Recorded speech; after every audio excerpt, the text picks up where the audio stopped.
Today on the Gem Cutter's Craft, we're going to be doing a crash course in everything that you need to get started with gemstone faceting.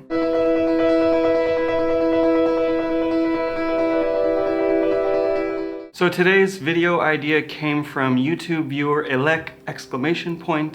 She said you should really do a video where you talk about all the stuff you need to get started, including books, articles, etc., etc. Great idea. And a great way to avoid all the responsibilities that I'm currently hiding from on a Friday afternoon. So let's get into it. If you want to get into gemstone cutting, there's a bunch of stuff that you're going to need. First thing first, most importantly probably, is you need a faceting machine. So you're going to have to decide what machine you want to get. You can see in my studio I've got two machines. My main machine is a handpiece style Sri Lankan machine, but I also have an American style mass machine over here.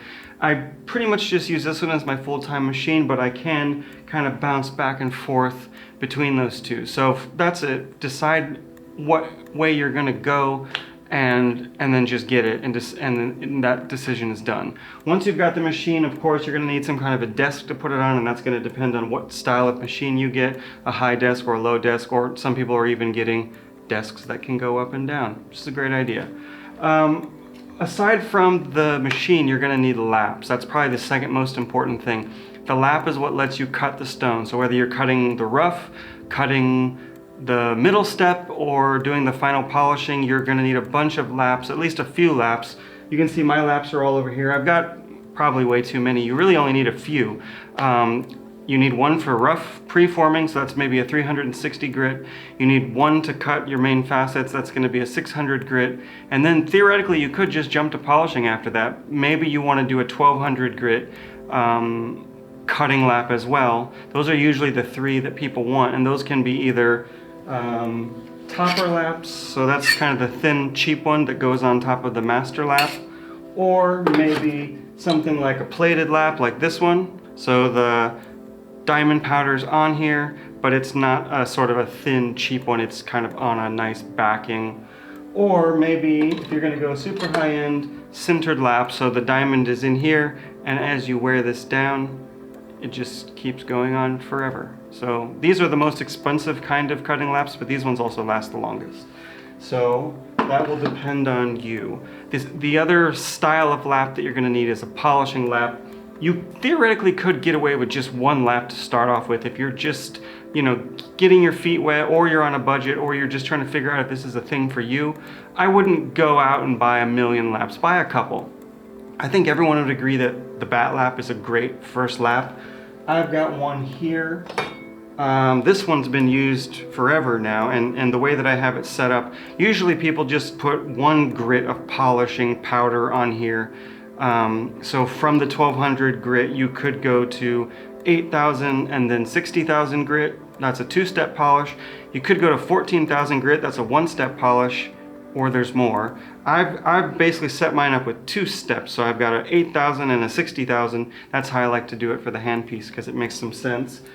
A lot of people like the bat lap. Another one from the same gear loose manufacturer, the Dominatrix lap. This one is already set up to do two steps, so I've got the same thing, 8,000 and 60,000. So I think if you just had one of these, that would be pretty handy, and you can do most of everything with a bat lap or a Dominatrix lap, either way.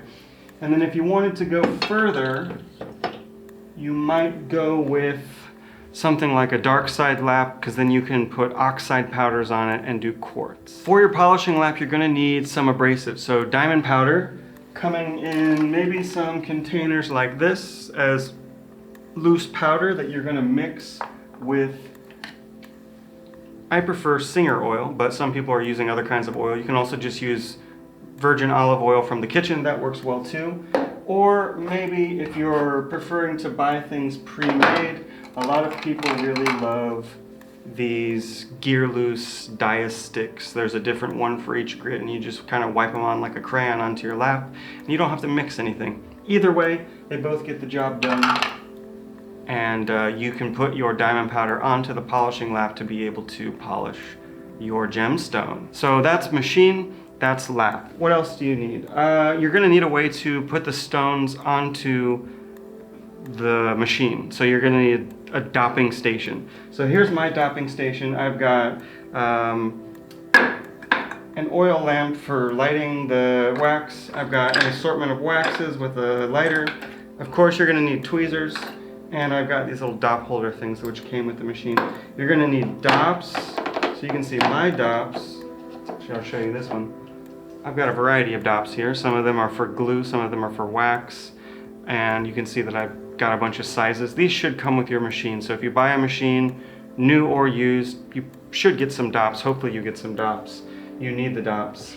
I also have this transfer block over here. This probably should come with your machine as well. So that's dopping. You've put your stone onto the machine and you have a lap. So now you have theoretically everything you need to start cutting. Little things that you're going to need along the way though, you're definitely going to need some kind of magnification. So it could be this 10x Bellomo triplet. This is the one I like. Or maybe if you're using the mass machine, it makes more sense to use the visor, and then when you flip the stone up, you can just kind of look up there and see what you're doing to see how close your facets are to being where they want to be. What else do you need? You're maybe going to need some kind of alcohol spray to clean off your lap. You're probably going to need a jar full of acetone in order to get your wax or glue off of the dop when you're done. You might need a loop with a gauge inside. This is what I use for doing emerald cuts and stuff, because you can look in here and measure stuff. It's pretty handy. That's pretty much most of the accessories that you're going to need, I think. For the alcohol burner, maybe you're going to need some alcohol, though it looks like I've run out. Yeah, ours comes in jars like this, but I don't know what yours will be. Maybe yours will be methylated spirits or something else, depending on which country you're in. And then otherwise, it's kind of going to be up to you. Of course, you're going to need some kind of a light so that you can, see what you're doing on the stone. Maybe your machine comes with a light, so you don't have to get that separately. But this handpiece machine doesn't have a light. What else do I have around here? It comes with a water dispenser, so you're going to have some water somewhere. For me, I've got a couple hand pieces over here that I just keep hanging on the wall. Probably useful to have a notebook and some pens around. Definitely going to need paper towels because it gets pretty messy in the polishing step. I highly recommend some kind of an altar, because whatever deity you are aligned with, you're going to need to call on them from time to time for kunzite, for tanzanites, for sphene, any of these hard to polish stones. Sometimes you need divine help in order to really finish off the thing. So I've got that taken care of over there. Other little things. If you're looking at rough, it's probably handy to have some kind of a torch. I've got a variety of torches, but this Burmese one is the one that I favor the most. You might need some kind of marker to write on the stone, especially if you're going to be sawing it. And then I also write on the bags with these. This little white pad is really nice, so you can dump all your rough out and look at it. And then, that being said, maybe the most important other thing that we haven't spoken about is rough. Of course, you're going to need some stones to cut. A lot of people say quartz is a great first stone. I totally disagree. Quartz sucks. It sucks for polishing. It's cheap and you can get it in large sizes, which is why everyone likes it, and I totally agree with that. But if you've never polished a stone before, I don't think quartz is where you should start. I think garnet is where to start. Whatever sizes, if you get like the cheaper red ones, or if you can get some brighter ones, or if you have really the money, you can go with the crazy colors, but maybe just the red ones. Easy to polish, pretty inexpensive. Other good ones could be sunstone. Tourmaline, if you're not spending too much money, tourmaline is a great starter stone. I think we always use topaz to teach on, so topaz is a good starter stone. Can have some cleavage issues. And then if you can afford it, spinel's pretty good too. It's not super hard, it's pretty easy, doesn't have a ton of inclusions. And then, as you get better and better, you can do other things. Sapphires are pretty easy. But if you're just getting started, I think garnets, cheap aquas, cheap tourmalines, these are great. You have a variety of colors that are inexpensive. You don't need them to be huge or super clean to get started with.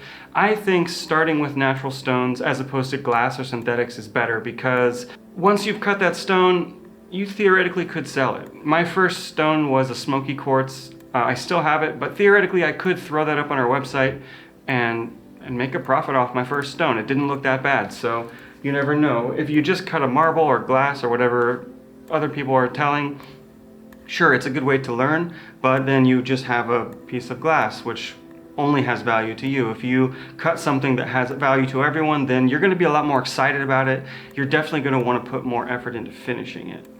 So you've got your machine, you've got a stone, you've got a way to put the stone onto the machine with the dopping station, you've got a way to cut and polish with your laps, you've got paper towel to clean it off, you've got lights to see what you're doing along with magnification, you've got water dripping the whole time, and you're taking notes. What else could you possibly need? Let's just look around here and see. There's more. Instruction. I think, and I don't think anyone disagrees with this at this point, Amateur Gemstone Faceting Volume 1. This is the book. If you need a book, this is the book. Forget about all the other books. This is the book. Don't get any other book. This is the book. It's the best. It's kind of like a faceting for dummies type thing. It goes through all the choices you have to make. It goes through all the steps of how to learn how to cut, and it's really well done. Tom Herbst. It's like $25 on Amazon. It's a nice book. Everyone should have it. And then second book I recommend, this is my new book. I'm not just saying this because it's my new book. I'm saying this because I think this is a great book for anybody. Tom Herbst's book doesn't have any diagrams in it. This book is full of diagrams. So if you're learning how to cut, here's all the ones you need. These are all the sort of standard commercial cuts that everyone around the world is using. There's also like a 50-page or maybe 35-page intro here, just talking about how to look at rough, how to look at orienting the rough, how to pick rough for designs. Pretty much all the stuff that's not in Tom Herbst's book is in here. So I think these two books together, great starter kit for any new gem cutter. Other helpful things could be online videos. Definitely check out my Gem Cutters Craft playlist. I've got tons of videos on here that will be helpful to the beginner, but we also have a instructional foundations faceting course that you can purchase and take online. It's like a video course, and we've got more of those coming up soon. So definitely check those out if you need to go further than just Tom Herbst's book. So I think that's a pretty fast overview of what you need. I don't think I forgot anything, but maybe I did. I'm just doing this kind of off the top of my head. So thank you for the suggestion. It was a good idea for a video. And thank you guys for watching. This is Justin K. Prim out here in Bangkok with the Gem Cutters Craft. I will see you guys next time.